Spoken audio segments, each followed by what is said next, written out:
My name is Naomi Carter. I'm 28 years old, and the day I found out I had a tumor was a Tuesday that looked insultingly ordinary. The sky was clear. Traffic was light. My coffee had gone cold in the cup holder because I was too distracted to finish it. I had walked into that appointment expecting maybe a prescription, maybe another lecture about stress, maybe one more vague explanation for the pain that had been showing up in my side for months. Instead, I sat in a paper gown while a doctor with careful eyes told me they had found a growth on my kidney. Not cancer, he said. Benign, thankfully. But it was sitting in the wrong place, pressing in the wrong way, and it needed to come out. Surgery, soon. I remember nodding like I was hearing information about someone else. I remember the word recovery getting stuck in my head. 4 weeks, minimum. The first week especially, he said, I would need someone around. Someone to help me get home, monitor me, make sure I wasn't alone if something went wrong. The first person I called was my boyfriend. Of course it was. Ethan and I had been together for 3 years. We'd lived together for 1. He was the man I had quietly started imagining forever with, not in a dramatic wedding board, color palette kind of way, just in the small ways that matter more. I knew how he liked his eggs. He knew I hated driving in the rain. We had a rhythm, or at least I thought we did. I called him from the parking lot with both hands shaking around my phone. Hey, babe, I said when he answered. I just got out of the doctor. He said absently. I could hear typing in the background. Fast, distracted, impatient. Remember that pain I've been having? Yeah? They found something. The typing stopped. What do you mean, something? I looked out through the windshield at people crossing the parking lot, moving normally, carrying coffee, checking phones, living their lives like the world hadn't just tilted under my feet. A tumor, I said quietly, on my kidney. They want to do surgery. There was a pause. Surgery, he repeated. Like actual surgery? I almost laughed at that. As opposed to decorative surgery? Yeah, I said, April 15th. Another pause. Then he said, wait, April 15th? The way he said it made my stomach tighten. Yes, that's the week of Vegas. For a second, I genuinely thought I had misheard him. I sat there with my seatbelt still on, fingers cold, doctor's paperwork on the passenger seat beside me, and tried to process the fact that his first real reaction wasn't fear for me. It was disappointment for himself. I know, I said, because I didn't know what else to say. I'm sorry. The apology slipped out automatically. That bothered me later. He exhaled sharply. Naomi, do you know how long we've had that trip planned?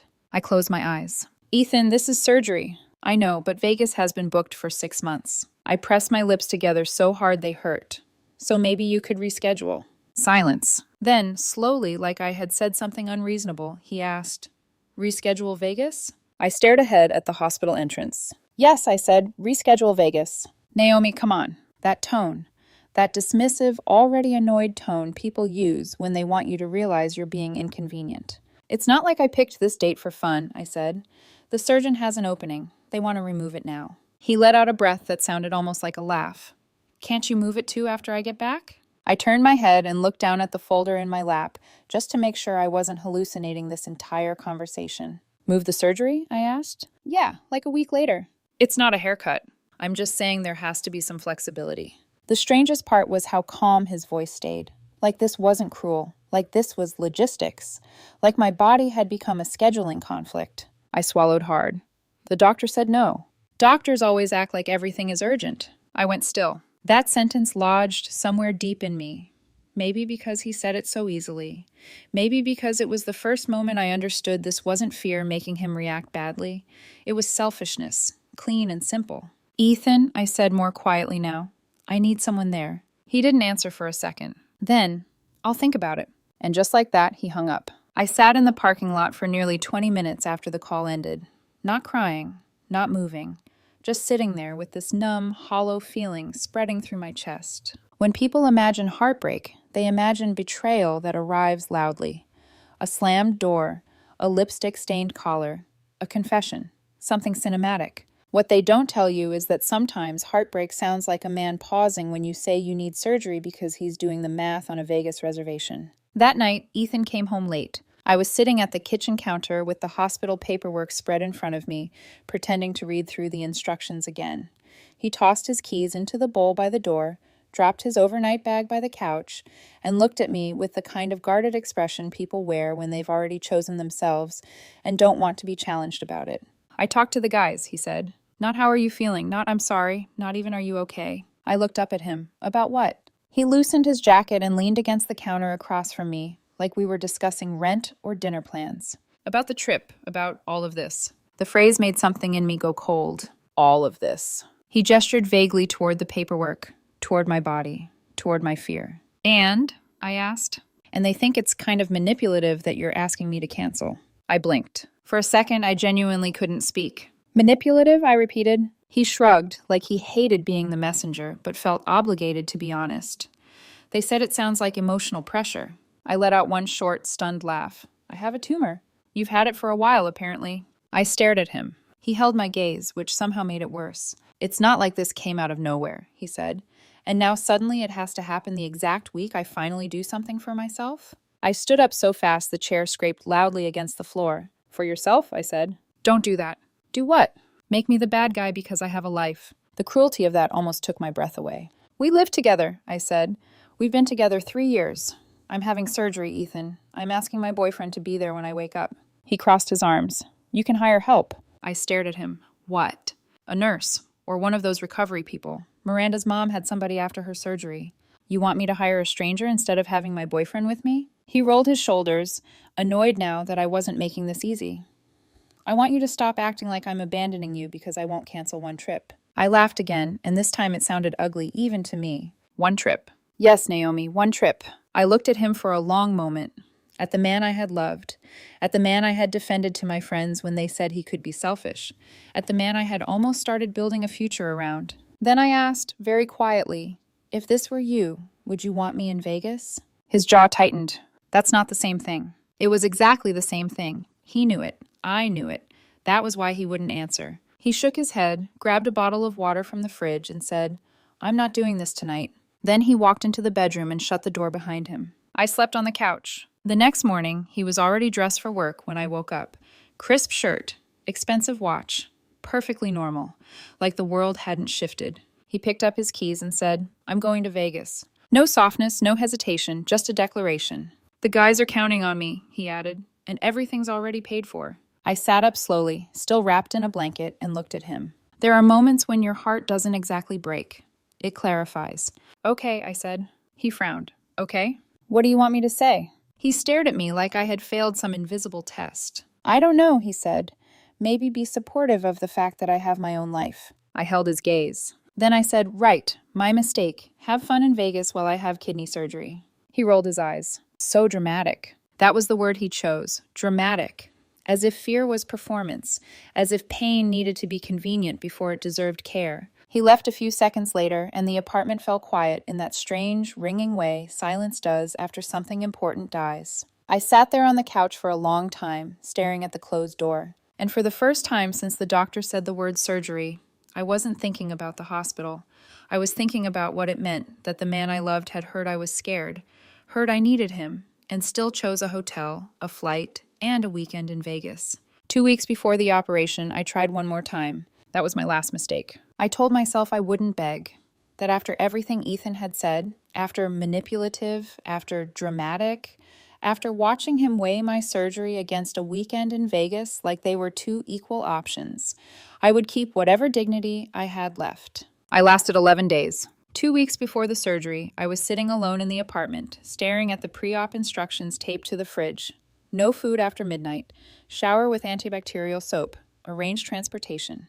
Do not go home alone. That line wouldn't leave my head, because suddenly it wasn't just a medical instruction. It was a reality check. I picked up my phone before I could talk myself out of it and typed, I'm scared. I've never had surgery before. I really need you there. I stared at the message for a full minute before hitting send. Then I waited. 10 minutes. 30. An hour. I told myself he was busy. In a meeting. Driving. Anything that didn't involve him reading it and choosing not to care. 3 hours later, my phone buzzed. I knew, before I even opened it, that whatever was on the screen was going to change something permanently. I still wasn't ready for it. Lol, you actually thought I'd cancel my Vegas trip for your surgery? It's not even cancer. Stop being a baby. I read it once, then again, then a third time, slower, like maybe I had misunderstood the tone. Maybe I had imagined the contempt. But it was all there. The laugh, the dismissal, the comparison. Vegas versus me. And somehow I still lost. My hands went cold, not shaking this time, not panicking, just still, like something inside me had quietly shut off. I didn't cry. I didn't argue. I didn't send paragraphs explaining why that hurt. I just typed 2 words. My mistake. Then I put my phone face down on the table and sat there in the silence of the apartment that suddenly didn't feel like home anymore. That was the moment everything shifted. Not dramatically, not loudly, just decisively. I stopped expecting him to show up. The next thing I did was call my sister. Ruby didn't ask questions first. She didn't pause. She didn't calculate how inconvenient this was going to be for her. I told her I had surgery scheduled, that Ethan wasn't going to be there, and before I could even finish the sentence, she said, "I'm booking a flight." Ruby, you don't have to. "I'm booking a flight," she repeated. "Text me the date." That was it. No hesitation, no conditions, no comparison to anything else in her life. Just, "I'm coming." I hung up the phone and sat there for a moment, trying to process the difference between the two conversations. Same information, same situation. 2 completely different responses. One person saw inconvenience. The other saw me. The morning of April 15th came faster than I expected. Ethan left for the airport at 5 in the morning. I was half awake on the couch when he leaned down and pressed a quick, distracted kiss to my cheek. "Don't die," he said lightly, like it was a joke that didn't land. Then he grabbed his suitcase and walked out. The door clicked shut behind him. I didn't follow him. I didn't say anything. I just lay there staring at the ceiling, feeling something strange settle over me. Something quieter than anger, colder than sadness. Acceptance. Ruby picked me up at 8. She looked exactly like she always did when she was about to take control of a situation. Hair tied back, oversized hoodie, no makeup, eyes sharp and focused, like she was already 10 steps ahead of everyone else. "I still can't believe he went to Vegas," she muttered as she helped me into the car. "His trip," I said automatically. "His girlfriend's surgery," she shot back. "That should outrank a trip." Apparently not. The drive to the hospital felt surreal. People were out walking dogs, grabbing coffee, laughing. Normal life, continuing without interruption. Meanwhile, my entire world had narrowed down to a hospital bracelet and a consent form. At check-in, a nurse with kind eyes and a calm, practiced voice started going through my information. "Emergency contact is still Ethan Collins?" she asked, glancing at the screen. I didn't hesitate. "No," I said. "Change it to my sister, Ruby Carter." The nurse looked up briefly, then nodded and made the change without comment. "Good to have family here," she said gently. "Your boyfriend couldn't make it?" Ruby let out a short, unimpressed sound under her breath. "He's in Vegas," she said. The nurse's eyebrows lifted just slightly. "Vegas?" "It was booked before we knew about the surgery," I said quickly. "And he still went," Ruby added. The nurse didn't react dramatically. She didn't judge out loud. But something in her expression shifted, a quiet understanding. "Well," she said after a second, her tone still professional but warmer somehow.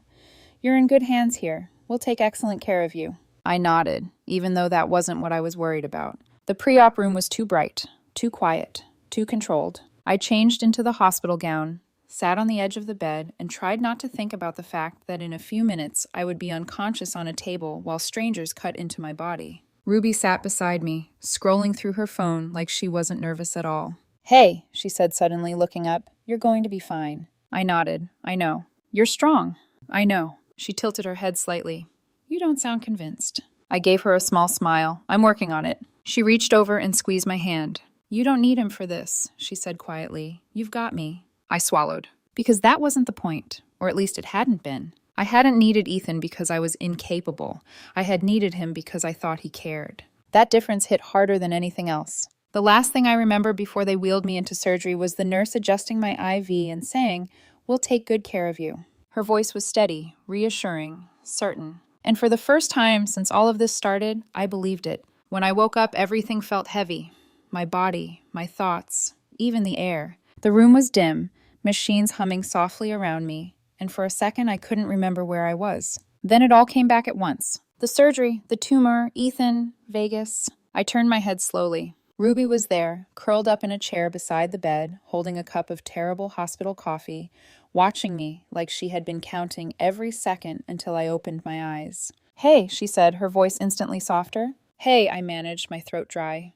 "You're okay," she said quickly. "Everything went well. They got it all." I closed my eyes for a second, relief washing through me in a slow, quiet wave. "Okay," I whispered. "Okay," she echoed. For a moment, nothing else mattered. Not Ethan, not Vegas, not the fight.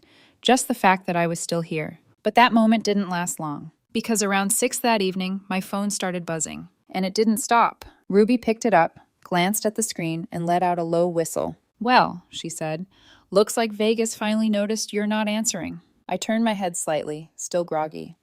"What is it?" She tilted the phone toward me. "Ethan." Message after message. "Naomi, why aren't you answering?" "Hello? I know you're mad, but this is childish. Pick up your phone." Ruby raised an eyebrow. "Want me to respond?" I stared at the screen for a long moment. At the urgency that hadn't been there when I needed it. At the concern that had arrived too late. Then I closed my eyes again. "Let him wait," I said softly. And for the first time since all of this began, I meant it. I thought that would be the end of it for the night. That he would text a few more times, maybe get annoyed, maybe complain when I finally responded the next day. I didn't expect what actually happened. By 8 that evening, the texts had changed. Less irritation, more urgency. "Naomi, answer me. This isn't funny anymore. Are you okay?" Ruby read them out loud while I lay there, still too tired to even hold my own phone. "Look who suddenly discovered concern," she said. I let out a slow breath, my body still heavy from anesthesia. "Don't respond." She glanced at me. "Not even to tell him you're alive?" I shook my head slightly against the pillow. "Let him sit with it." That wasn't revenge. It was something closer to balance. Around 9, the hospital phone rang. Not my phone, the one at the nurse's station. A few minutes later, the same nurse who had checked me in earlier, Dorothy, walked into the room with a look I couldn't quite read at first. Amused. "Naomi," she said, folding her arms lightly. "There's a man on the phone claiming to be your boyfriend. He's calling from Las Vegas and demanding to speak to you." Ruby snorted. "Demanding?" Dorothy nodded. Very insistent. I closed my eyes briefly. "Tell him I'm asleep," I said. Dorothy tilted her head. "Are you?" "Very," I replied without opening my eyes. There was a pause. Then her lips curved slightly. "Understood." 10 minutes later, she came back. "He's called 3 times," she said, like she was reporting something mildly entertaining. "Would you like me to give him an update?" I opened my eyes this time and looked at her. "Whatever you think is appropriate." Something flickered in her expression. Not pity, more like recognition, like she had seen this situation before. "Oh," she said calmly, "I'll handle it." I drifted in and out of sleep after that. Pain medication, exhaustion, the dull ache in my side, everything blurred together. But Ruby didn't sleep, and the next morning she filled me in on everything I had missed. "You're going to love this," she said, handing me my phone while I struggled to sit up. I frowned slightly. "What happened?" She leaned back in the chair, clearly enjoying herself. "So your boyfriend calls the nurse's station, acting like the world is ending. Dorothy answers. She tells him you're unconscious and unresponsive." I blinked slowly. I was asleep. "Exactly," Ruby said. "Technically true. She also said the surgery was complicated." I let out a quiet breath. "That's not the same as complications." Ruby grinned. "Try explaining that to him." I looked down at my phone. 73 unread messages. 31 missed calls. All from Ethan. The first few were still annoyed, then confused, then panicked. "Why is your phone off? Naomi, this isn't okay. Call me back right now." Then, "The nurse said you're unconscious? What do you mean unresponsive? Ruby is there? Why is Ruby there and not me?" And then, "What happened during surgery? They said it was complicated. Naomi, please answer me." My thumb hovered over the screen. I didn't open any of them. I just kept scrolling. Because the last messages were different. Raw, messy, no control left. "I'm booking a flight home. I'm serious. If something happens to you..." The last one stopped halfway. Then the next message finished it. "If you die, I will never forgive myself." Ruby leaned over my shoulder and read that one out loud. Then she laughed. Not cruelly, just sharply. "Now he cares." I didn't laugh. I just stared at the screen. Because that sentence told me everything I needed to know. Not "I can't lose you," not "I love you," not even "I'm sorry." I'll never forgive myself. Even in fear, it was still about him. "What did Dorothy say after that?" I asked quietly. Ruby smirked. She kept it vague. Said only immediate family could get updates. Hospital policy. I let out a slow breath. She didn't lie. Nope. She just didn't fix his assumptions. And that was the truth. No one had told Ethan I was dying. No one had said critical. He had taken one word, unconscious, and built an entire disaster around it. My phone buzzed again in my hand. Another call. "Ethan." I turned the screen off and set it down on the bed beside me. "I don't have the energy for this," I said. Ruby nodded. "Good, because it gets better." I looked at her. "How?" She reached for her own phone and pulled something up. "Check social media." I frowned. Then I opened the app. And there it was. A post from Ethan. Big, public, impossible to miss. Emergency. Flying back from Vegas. Naomi is in critical condition. Please pray. I stared at the screen. My stomach dropped. Critical condition? Ruby let out a short laugh. He upgraded the story. The comments were already piling in. OMG, what happened? I thought it was routine surgery. Praying for you both. I scrolled further, because I needed to see how far he had taken this. And then I saw it. A comment from someone named Bethany. Didn't you say she was being dramatic about the surgery? I stopped, read it again. Slowly. Ruby leaned over. Oh, she's good. I didn't respond. I just watched. Because Ethan had replied. That was before complications. I let out a quiet breath. There it was. The lie. Not spoken directly, but built piece by piece from his own fear. I didn't do anything, I said softly. Ruby glanced at me. I know. I didn't tell him I was dying. You didn't have to. He did that all by himself. I nodded slowly. Every word he was posting, every panic-filled message, every dramatic reaction, none of it came from me. It came from him realizing too late that he had chosen wrong. That afternoon, my doctor came in. Good news, he said with a small smile. Everything looks excellent. You're recovering well. You can go home tomorrow. Relief settled over me again. Real, solid, grounding. Thank you, I said. Ruby, however, wasn't done. Doctor, she said casually, turning her phone toward him, you might want to see this. He adjusted his glasses and read Ethan's post. Then he raised his eyebrows slightly. Well, he said after a moment, that's a creative interpretation of post-operative recovery. I almost laughed. By evening, Ethan had landed, and that was when things escalated. He wasn't just panicking from a distance anymore. He was here, and he was looking for me. Ruby showed me his latest post while I was still propped up in bed, slowly forcing myself to eat something that tasted like nothing. A blurry airport photo, rushed, intentional. Caption, rushing home to my girl. Some things matter more than a vacation. Should have never left. There were crying emojis, prayer hands, a broken heart. I stared at it longer than I should have. Not because I believed it, but because I recognized it. That version of him. The one who knew exactly what to say when people were watching. Now he's devoted, Ruby said flatly. I didn't answer, because the comments were already shifting. At first, sympathy. You're such a good boyfriend. She's lucky to have you. Praying she pulls through. Then the cracks. Wait, weren't you just in Vegas? Didn't you say she was overreacting about the surgery? And then more. Not aggressive, not cruel, just remembering. The internet doesn't forget tone. Ethan responded again. You don't understand the full situation. That was all. No explanation, no denial. Just vague enough to sound defensive. I exhaled slowly, because I could see the shift now, not in him, in how people were starting to see him. Around that time, Ruby's phone buzzed. He's calling me now, she said, glancing at her screen. Who? Your boyfriend. I almost corrected her, almost said ex, but the word hadn't fully settled yet. Answer it. Ruby raised an eyebrow. You sure? Yeah. She picked up and put it on speaker. Hello? Ruby! Ethan's voice came through immediately, sharp, breathless. Where is she? Which hospital? Ruby leaned back in her chair like she had all the time in the world. She's resting. I don't care, just tell me where she is. She's not taking calls. I'm not asking to call her, I'm asking where she is, he snapped. I've been to 3 hospitals already. I closed my eyes. 3. He had gone to 3 different hospitals looking for me. Not because he knew where I was, because he didn't. Because I hadn't told him. Because he hadn't been the person I chose to trust with that. Family only right now, Ruby said calmly. There was a pause. Then, sharper, I'm her boyfriend. Ruby didn't even hesitate. You're the boyfriend who went to Vegas during her surgery. Silence. Not long, but enough. Enough for the truth to land on both sides of the call. That's not fair, Ethan said finally, his voice lower now. I didn't know it was serious. I almost laughed out loud from the hospital bed, with stitches in my side. All surgery is serious, Ruby said simply. She's fine, right? He pushed. Just tell me she's fine. Ruby glanced at me. I didn't move, didn't speak, didn't nod. I just looked at her, and she understood. She's stable, Ruby said. That was it. No comfort, no reassurance, just the truth. Stable? Ethan repeated. What does that mean? It means she's recovering. From what? What happened during surgery? Ask yourself why you don't already know that. He exhaled hard. This is insane, he said. I have a right to know. No, Ruby replied calmly.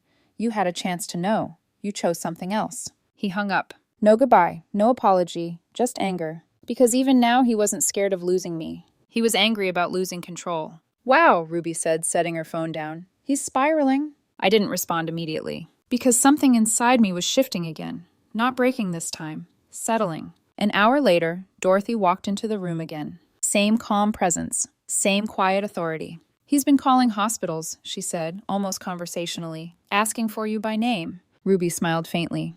"Good luck with that." Dorothy nodded. "You're registered as private. Without the patient code, no one can confirm you're even here." I looked at her. "You set that up?" "At your sister's request." I glanced at Ruby. She shrugged. "Figured you didn't need surprise visitors." I let out a slow breath. "Thank you." Dorothy folded her arms lightly. "He also called here." "How many times?" Ruby asked. Dorothy smiled. "We started a tally." I blinked. "A tally?" She pulled a small piece of paper from her pocket and held it up. "Marks, straight lines, grouped in fives." 17, she said, "in one night." Ruby laughed. 17? Very persistent, Dorothy said. Then her expression shifted slightly. "He sounds very concerned about your condition." I met her gaze. "What condition?" "The one he created when he heard the word unconscious." I let out a quiet breath. Because that was exactly it. No one had told him I was dying. No one had told him I was critical. He had taken one incomplete piece of information and built a full disaster out of it, then broadcast it to the world. "People tend to reveal themselves under pressure," Dorothy said softly before leaving. "Rest. You're healing. That's what matters." After she left, the room felt quieter. I picked up my phone again, scrolled through the messages, the posts, the comments, the panic, the performance. And for the first time, I didn't feel hurt reading them. I just felt done. "Hey," Ruby said gently. I looked up. "You okay?" I nodded slowly. "Yeah." And this time it wasn't something I was trying to convince myself of. It was true. Somewhere between the surgery, the silence, and the chaos he created without me, I realized something simple. I hadn't lost him. I had seen him. Clearly. Completely. And that was something I couldn't unsee. By the time night fell, he was still looking for me. Still calling. Still posting. Still trying to catch up to a reality he had already missed. Sometime that night, after enough calls and enough pacing through the lobby, he caught a small clue from the front desk and guessed the right floor. By the time he finally found my room, it wasn't going to be about whether I was okay. It was going to be about whether he still had a place in my life at all. And deep down, I already knew the answer. He found me the next morning. I was sitting on the edge of the hospital bed, slowly packing my things, moving carefully because every small shift pulled at the stitches in my side. Ruby was folding my clothes into a bag, calm as ever, like this was just another task to complete. Then the door burst open. No knock, no pause, just force. "Naomi." I looked up, and there he was. Ethan stood in the doorway like he had run through a storm to get there.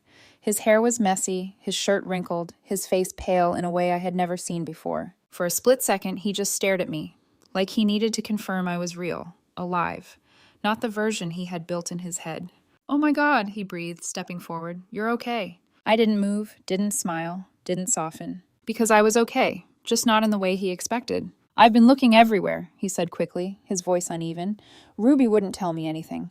The nurses kept saying you were unconscious, that there were complications." "No one said complications," I cut in calmly. He froze. "What?" "No one said that," I repeated. "You assumed it." His expression shifted, confusion mixing with irritation. "They said you were unconscious." I was asleep.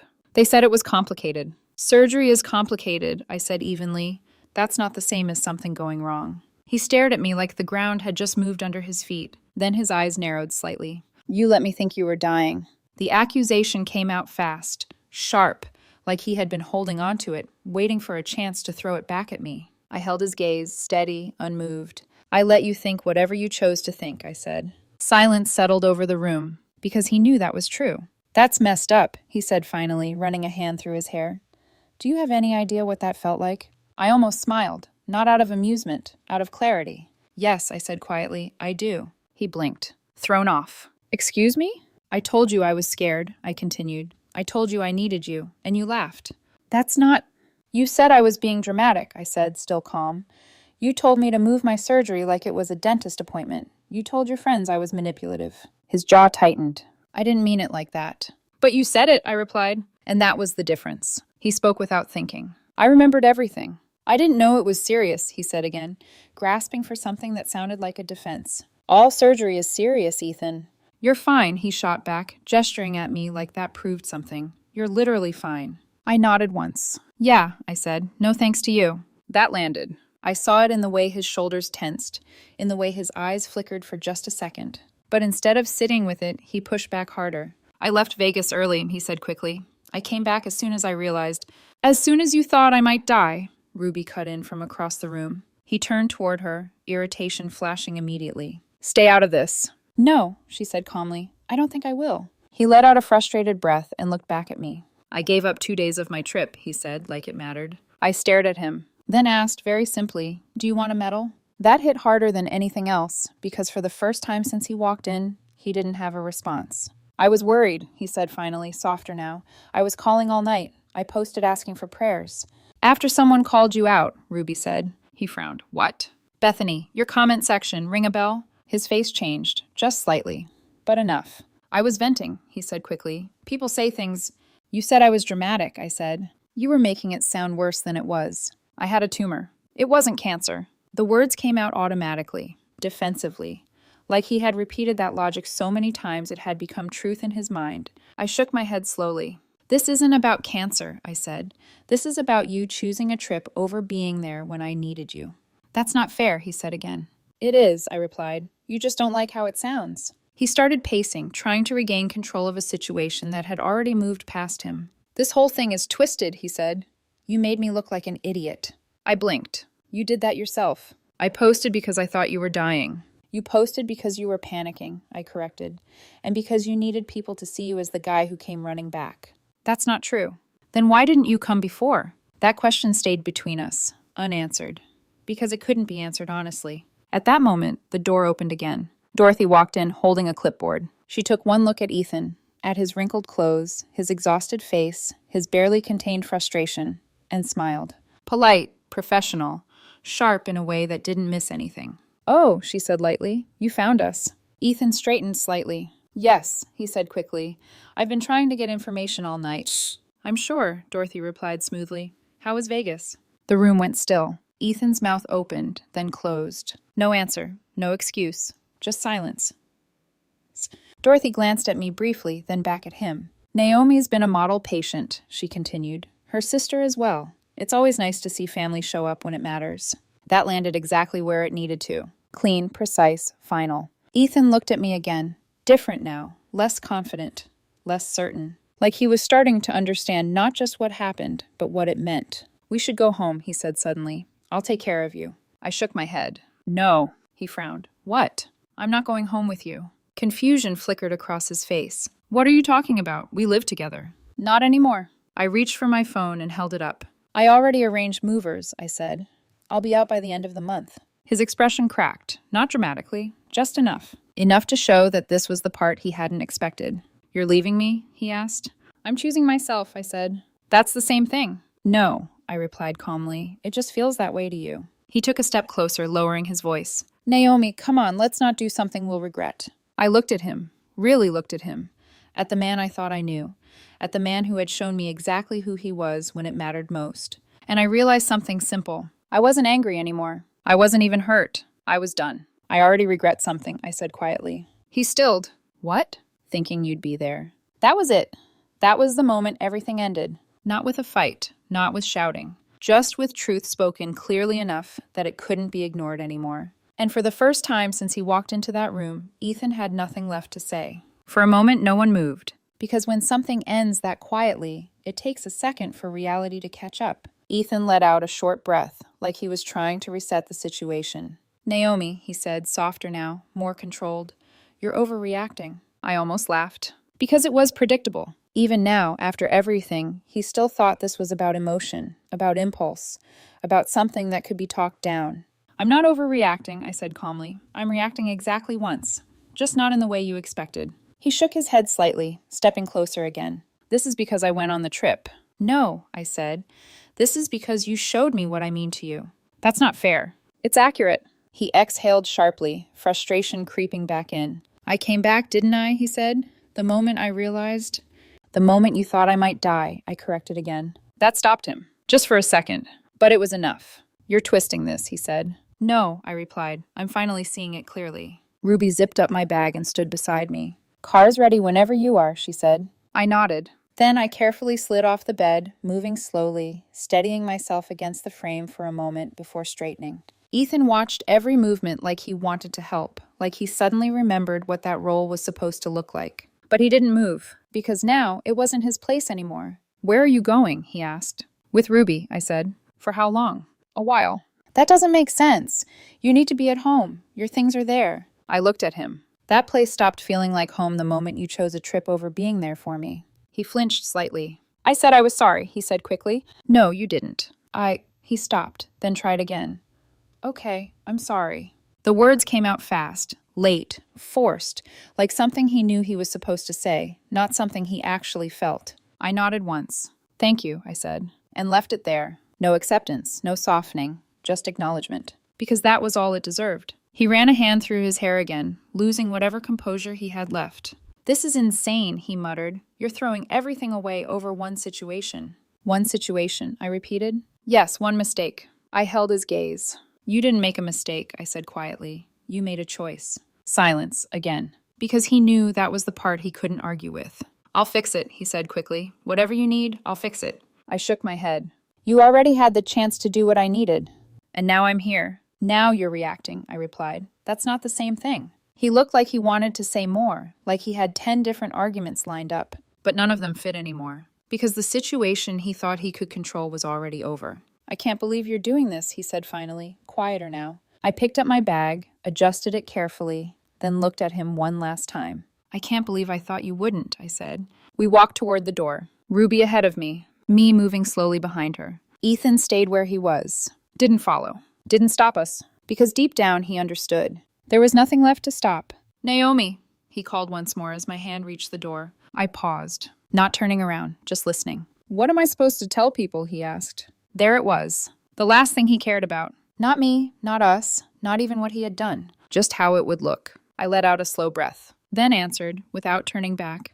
Tell them the truth. He didn't respond. So I added, just to make it clear, tell them you went to Vegas while your girlfriend had surgery. I opened the door. And tell them someone finally believed you. We walked out. 20 minutes later, my phone buzzed again. I checked it while sitting in Ruby's car, leaning back carefully against the seat. A new post from Ethan. Some people can't handle strong, independent women who have their own lives. Grateful Naomi is okay, but shocked by the manipulation. I need space. I stared at it for a moment, then handed the phone to Ruby. She read it, raised an eyebrow. Wow, she said. He really went with that.